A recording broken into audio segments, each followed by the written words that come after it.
Good morning everyone, কেমন আছো সবাই? আজকে সবাই খুব ভালো আছো, আমিও ভালো আছি। Welcome to Suri's blog. তো আমি জাস্ট একটু আগে ঘুম থেকে উঠেছি, উঠে দাঁত মেজে স্নান টান করে ফ্রেশ হয়ে চলে এসেছি একদম। আজকে আবার হেয়ার ওয়াশ করেছি।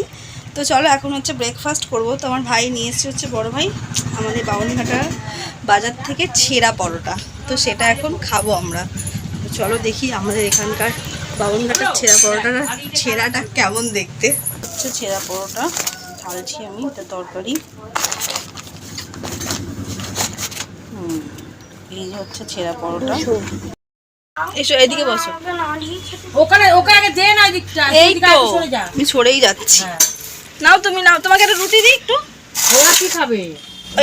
পাউরুটি একটা রয়েছে, মানে অর্ধেক। তাহলে কি এই পাউরুটি মামা ওখানে রান্না করছে, কিছুটা রান্না হয়েও গেছে। তো আমি এখানে বানাবো হচ্ছে পটল বাটা। তার জন্য এখন পটলগুলো কেটে নিয়েছি। তো পটলগুলো আমি মিক্সিতেই বাটবো। আর এখানে তার আগে এখানে করে নিয়েছি হচ্ছে পোস্ত আর কাঁচা লঙ্কা পেস্ট। তো চলো পটলগুলো এখন এখানে আমি পটল পোস্তটা বাটা করবো। তো এখানে প্যানটা গরম করিয়ে দিয়েছি, তেলও দিয়ে দিয়েছি। আর এখন ফোড়ন দেবো হচ্ছে কালো জিরে, আর দেবো একটা শুকনো লঙ্কা। এবার হচ্ছে পটল বাটাটা দিয়ে দেবেন। এই পটল বাটার সাথে আমার লাইফে একটা বড় দুর্ঘটনা জড়িয়ে আছে, সেটা তোমাদেরকে বলছি। আজকে অনেক দিন ফোড়ন দিয়ে পটল বাটাটা দিয়ে দিয়েছি। আর পটল বাটাটাকে আস্তে আস্তে, মানে গ্যাসটাকে সিমে রেখে আস্তে আস্তে পুরো জলটাকে শুকিয়ে দিতে হবে। হ্যাঁ, আর একটা ইনসিডেন্ট তোমাদের সাথে শেয়ার করি পটল বাটা। তো আজ থেকে প্রায় মানে 2-3 বছর আগেরকার ঘটনা, কালী পুজোর কয়েকদিন আগেকার ঘটনা। তো সেদিনও শনিবার ছিল, নিরামিষ ছিল।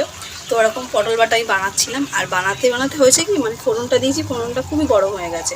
এবার যেই পটল বাটাটা দিয়েছি ভাপটা উঠে গিয়ে এই যে আমার এই জায়গাটা একটু কালো কালো মতন এখনও হয়ে আছে, হাতের এই পোর্শনটা, মানে পুরো ভাপটা লেগে একদম বড় একটা ফোসকা পড়েছিল। মানে সেই বছর পুরো কালী পুজোটা আমার হাতটা যে কি বেহাল দশা ছিল আমি তোমাদেরকে কি বলবো। মানে এমনি আগুনে ছ্যাঁকা লাগার একটা আলাদা থাকে, কিন্তু এই যে কোনো জিনিসের ভাবটা যখন লাগে না, তখন যদি হাতে বা আঙুলে কোনো জায়গায় যদি যখন ছ্যাঁকাটা সেটা লাগে, সেই যে কী কষ্ট কী বলবো। আর এটা বেশিরভাগ করতে মানে লাগে হচ্ছে ভাবটা রুটি করতে গিয়ে। তখন দেখবে যারা রুটিটা আর কি হয়তো অনেকে খুন্তি দিয়ে করে, অনেকে জাল দিয়ে করে, অনেকে কাপড় দিয়ে, আমি কাপড়টা দিয়ে করি।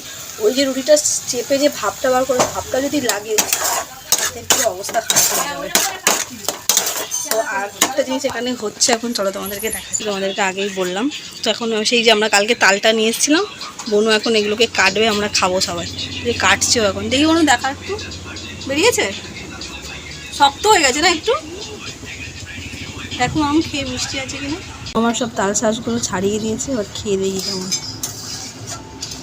একটু শক্ত হয়ে গেল। তো টিফিন করলাম, করে নিয়ে পটল বাটাটা করলাম, করে নিয়ে এখন হচ্ছে জানলার ধারে একটু বসেছি। এসে হাতে একটা এই যে নেল ইনস্ট্রুমেন্ট বক্স নিয়ে, যার মধ্যে আছে হচ্ছে নেলসের সমস্ত যন্ত্রপাতি। তো এখন আমার নখগুলো অনেকটা বড় বড় হয়ে গেছে আর এবড়ো খেবড়ো হয়ে গেছে। তো নখগুলোকে এখন বসে সেট করবো। চলো এটা তোমাদেরকে খুলে দেখাচ্ছি কী কী আছে। তারা এই যে দেখো প্রচুর কিছু রয়েছে, যেটা হচ্ছে মামাম যখন বিউটিশিয়ান শিখতো তখন এটা মামাকে কিনতে হয়েছিল। এটা খুব ভালো জিনিস, অনেক কিছু রয়েছে এর মধ্যে। তোমরা চটপট করে একটা করে ওখানে নখ বাড়তে কত টাইম লাগে, সেই নখগুলোকে আমি কেটে ফেললাম। এই যে নখগুলো ফাইলিং করে নিয়েছে, নেওয়ার পর এই সাইজটা আমি এঁকেছি। এই সাইজটা এর থেকে একটু সামান্য বড়, এটাই আমার ভালো লাগে, কারণ দু হাতেরই সেম। দেখো আমি দু হাতেই নখ রাখি, কিন্তু অতিরিক্ত বড় বড় নয়, আমার কাছে এটাই ভালো লাগে। আমার বোনও এখানে আম পোড়া শরবত বানিয়েছে। আমি শুয়েছিলাম, আমাকে এনে দিয়েছে, আমি ঢকঢক করে খেয়ে নিয়েছি। তো দেখো বাপের বাড়িতে আসার কি মজা। রাত্রির 1:30টার সময় আমি ঘুমিয়ে পড়েছি। আমার ভাই উঠে, মেজো ভাই গ্লাসে দুধ বানিয়ে তার মধ্যে বেশি করে চিনি দিয়ে রাত্রির 1:30টার সময় আমাকে উঠিয়ে খাইয়ে দিয়ে এই বিছানাতে আমি শুয়েছিলাম।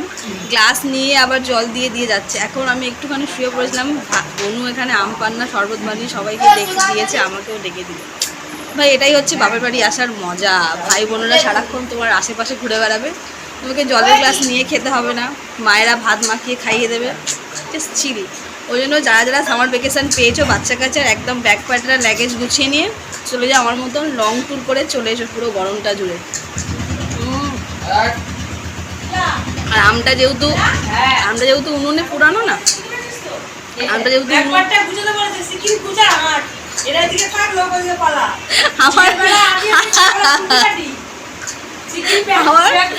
আমার মাম্মা এখন ছোট মামাকে বলছে তুইও ব্যাগ প্যাটরা গোছা আর পালা।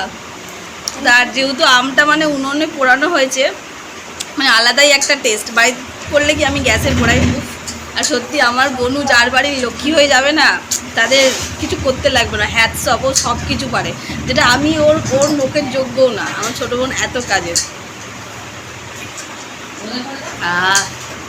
কি শান্তি। আমরা এখন আবার রেডি সেডি হয়ে বেরিয়ে গেছি, এখনো রোদ কমেনি, রোদ কত যদি তাকানো যাবে। তো যাচ্ছি হচ্ছে কিছু জামা কাপড় অল্টার করতে, মামা মামি বোনু তিনজনে মিলে টেলারিং এর বাড়িতে। তাহলে গরম লাগুক আর ঠান্ডা লাগুক, তুমি পরো বলে তাই। হ্যাঁ, ওই জন্য তো বলছি শাড়ি পরে যাও। 3খানা কালার মিক্স করা রয়েছে।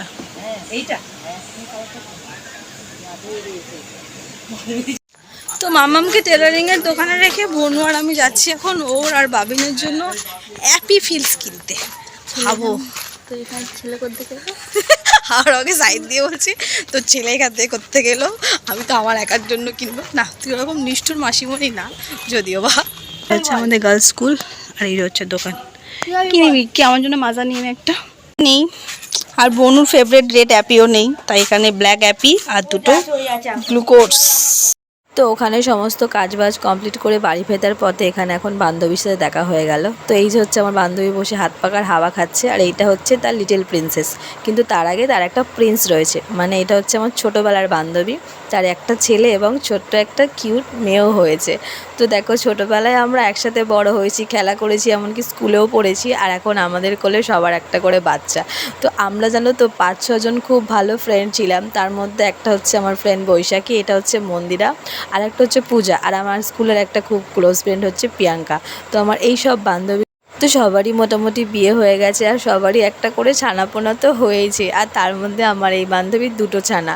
তো দেখো কি কিউট না। আমরা এতদিন ভাবতাম মায়েরা আমাদেরকে কি করে ট্যাকেল করে, কিন্তু আজ দেখো আমরাই মা হয়ে গেছি। ছোটোবেলার দিনগুলো যে কীভাবে কত তাড়াতাড়ি কেটে গেল এখন বোঝাই। তো আর একটা বেবি গার্লের সাথে দেখা হয়ে গেল। তো এটা হচ্ছে আর এক দাদার মেয়ে। তো মামা বাড়িতে এলে যখন পাড়ার দিকে বেরোই না, সবার সাথেই দেখা হয়, গল্প হয়, কত ভালো লাগে।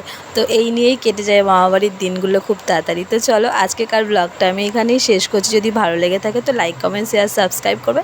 সবাই সুস্থ থাকবে, ভালো থাকবে। আবার দেখা হবে কালকের নতুন ব্লগ নিয়ে। আর হ্যাঁ, সবাই ছোটোবেলাটা কেমন কীভাবে কাটিয়েছো, আর এখন মামার বাড়ি বা বাবার বাড়ি গেলে দিনগুলো কেমন কাটে, আর সবার সাথে দেখা হলে কি কথা হয় কমেন্টে কিন্তু জানিও। আর দেখো এখানে লিটল প্রিন্সেসটা আমার হাতটাই ছাড়তে চাইছিল না, কি কিউট না দাদার মেয়েটা।